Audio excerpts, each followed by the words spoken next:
merci d'être venu. Désolé pour ce soir, c'était... Non, c'est très bien. Alors on est tous ensemble. On est tous ensemble. On est tous ensemble, voilà.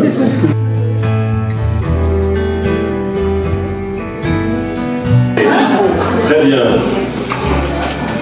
Chers amis, chers nouveaux amis, c'est une joie d'être ici parmi vous en ce cadre prestigieux et cette réception organisée par le Cercle de Jean Guillaume. Je remercie infiniment le comte Michel Godard de Soulage, le baron Franz Olivier Lamotte et l'élégante Bénédicte de Fautillier. Un de mes annales préférés, les civilisations sont en effet réalisées peu ou prou par nos ancêtres et les vivants. Le devoir de mémoire est un bienfait, puisqu'il permet à chacun de rassembler, de rendre hommage, de comprendre, de se comprendre davantage et d'apporter le meilleur à la société. Comme vous le savez, j'ai consacré ma vie entière à ma passion, l'étude des familles. J'en ai fait 20 volumes, 10 000 pages, d'innombrables échanges, et ce 21e livre est l'aboutissement. Je vais vous en parler. Ces études m'ont permis de déduire que le critère permettant de définir les vraies élites est le service du bien commun. Servir le bien commun permet d'apprécier une personne et ou une lignée. L'identité harmonieuse, dont vous avez vu la reliure tout à l'heure, est un ouvrage qui explore les difficultés identitaires, d'identité pour les élites qui, depuis peut-être 200 ans, sont un peu négligées, notamment en France, malgré leur contribution au bien commun. L'Association des lignages de France, ALF, comble ce vide, semble-t-il. L'identité est avant tout agnatique, c'est-à-dire l'identité du père, c'est-à-dire en fait, la plupart du temps, tous les porteurs du nom, jusqu'au premier ancêtre connu, et tous les porteurs du nom apparenté. C'est ce qu'on appelle le nom, qui est, dans la plupart des civilisations, celui du père. Il est donc essentiel de centrer cette identité ainsi, et bien sûr de s'émerveiller de tous les autres apports cognatiques, les lignées féminines évidemment considérablement riches. Or, il y a un colossal travail à faire en ce domaine et qui nous concerne tous. Le rôle de l'Association des lignages de France est de sensibiliser ceux qui n'ont pas encore eu de travaux sérieux sur leur lignée et de les guider pour écrire une synthèse, un peu comme un article Wikipédia, de tous les porteurs de leur nom apparentés avec ce qu'ils ont apporté au bien commun. Le tout précédé par une présentation générale de la lignée et par un blason, soit existant, soit créé, qui a pour but d'exprimer et de faire rayonner ce service du bien commun, cette utilité sociale généreuse. Comme je dis, donc quand la lignée n'a pas de blason, on crée le blason dans les règles héraldiques, on vérifie bien sûr qu'il n'appartient pas déjà à une famille, et on peut le déposer par exemple au Grand Armorial International, en mentionnant par exemple blason déposé au Grand Armorial International en 2024 sous réserve d'acceptation, ou plus juridiquement déposer la marque, le nom de famille, avec le logo, le blason, qui est en fait un logo à l'INPI à renouveler tous les 10 ans. Voilà des moyens, il y en a probablement d'autres. Il y a dans nos sociétés actuelles, et cela depuis bien longtemps, un problème quant à l'identité, chez les élites, entre guillemets, en particulier. Beaucoup cherchent à valoriser ou à inventer une identité plus ou moins lointaine ou mystérieuse, plus ou moins prestigieuse, plus ou moins glorieuse, souvent associée à une évocation de noblesse. Pour ceux qui veulent prétendre, il y a un seul passage possible de reconnaissance, c'est le bien commun. Soit la personne rédige le service qu'elle a rendu dans sa vie au bien commun, avec ou sans modestie, mais en tout cas de façon évidente, ce service au bien commun permet de répondre, et ou dresser ce fameux thésaurus de tous les porteurs du nom, reliés par un bien de parenté, qui ont servi le bien commun. Après cela, on peut juger si les personnes qui prétendent le font à juste titre ou de façon désordonnée. Tel est le fondement mis en place par l'ALF, qui peut réordonner et apaiser beaucoup de relations en société. L'ALF, qui est récente, même si c'est tout un parcours, qui est encore peut-être pas embryonnaire, mais est néanmoins dans sa structure une chancellerie, c'est-à-dire un corps établi pour ordonner et garantir un domaine essentiel d'une nation. L'ALF, redonnant à chacun la pleine définition et la valorisation de son identité, essentiellement par sa lignée agnatique, sous l'oriflamme de son blason, fait œuvre structurelle et relève donc des fonctions traditionnelles de chancellerie. Le deuxième combat de l'ALF est d'apporter un nom unique à chaque lignée. Il y a des lignages qui n'ont pas besoin d'un nom unique parce que le nom est rare.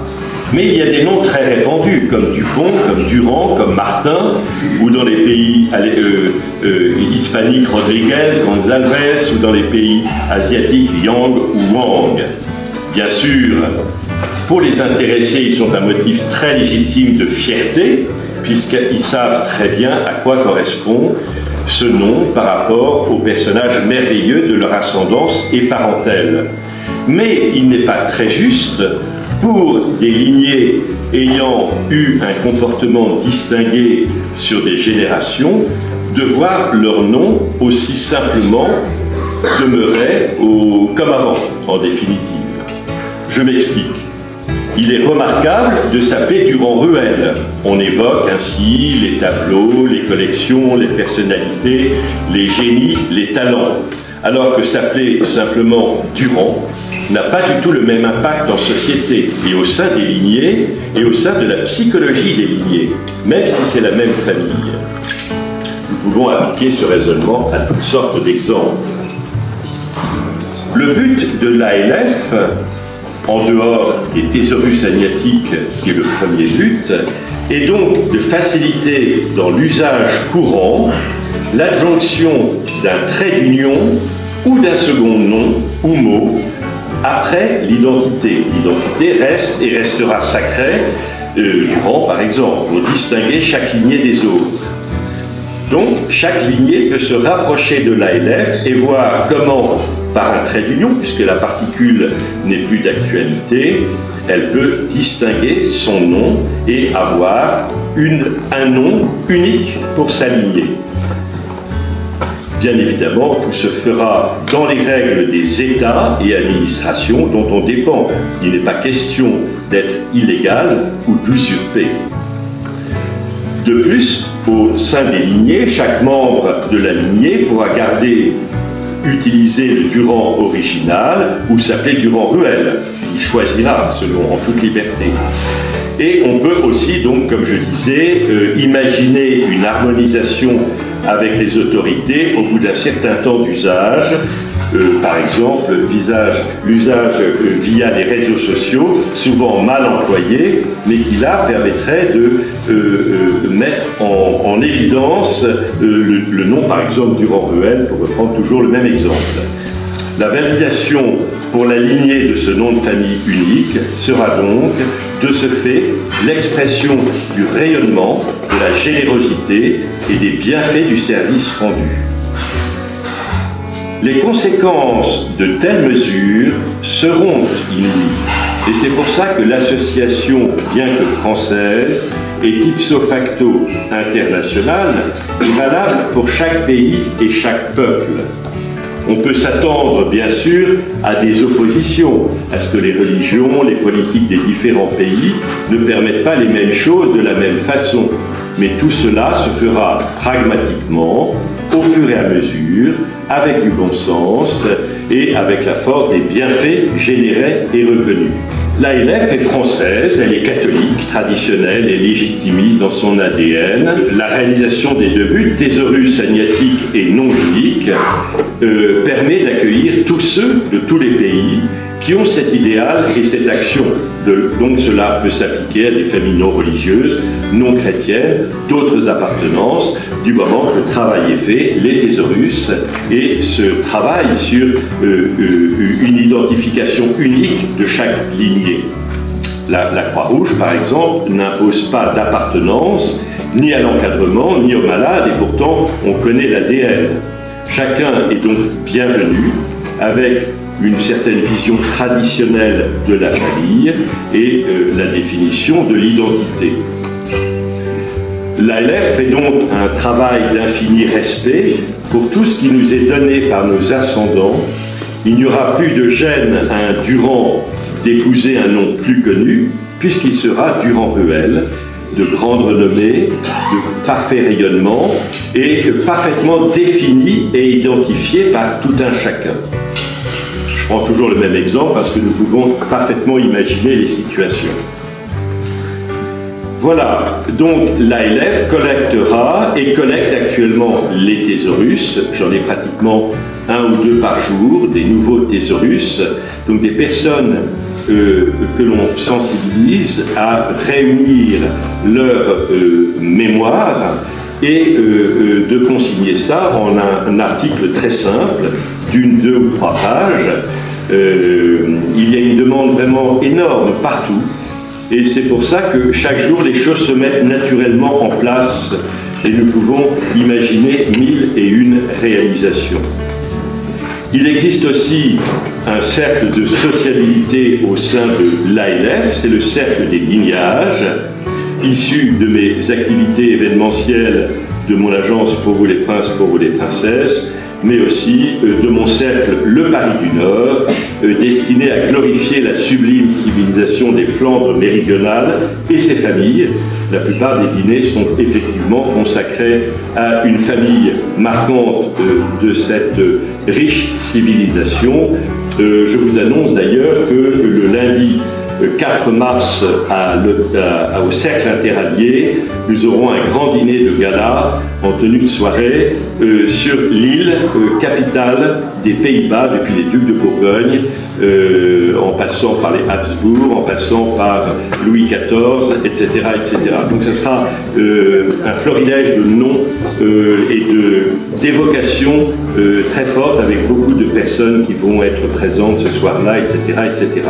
J'aimerais réciter un petit peu un poème, là où nous allons en définitive, avec cette ALF. Dans les années qui suivirent, l'ALF avait fait son œuvre. Les lignages étaient fiers, portant haut leur blason et leurs couleurs. Leurs racines plongeaient dans le passé, mais ils étaient tournés vers l'avenir. Forts de leur identité, ils avaient retrouvé le goût de s'unir.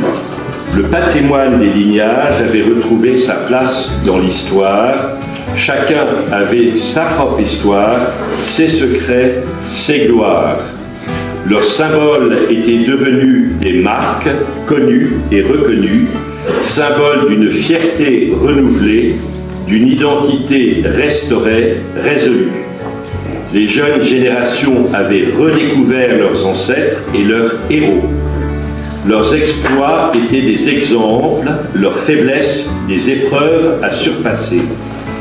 Les aïeux avaient laissé un legs qu'il fallait préserver et transmettre. Un héritage à honorer, à défendre, à chérir, sans jamais l'abandonner.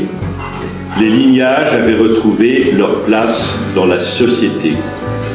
Des élites qui ne regardaient plus en arrière, mais qui avançaient sans faiblesse, forts de leur histoire, de leur culture, de leur savoir-faire, de leur foi. Ils savaient qu'ils avaient une mission, une destinée, un rôle à jouer, une voix. L'ALF avait su restaurer la grandeur des lignages, leur noblesse d'esprit, en faisant revivre leur patrimoine, leur culture, leur héritage indéniable, en leur donnant leur place dans la nation, leur identité, leur fierté, leur esprit. Elle avait offert une nouvelle jeunesse, un renouveau, une perspective inoubliable. Voilà, j'ai préféré vous dire des données extrêmement concrètes, simples, précises, pour vous évoquer l'ALF, les thésaurus agnatique, l'identité harmonieuse. Croyez bien que je suis à votre écoute et prêt à répondre à vos questions. Sachez aussi que nous recherchons de bonne volonté pour aider à la construction de cette vaste cathédrale.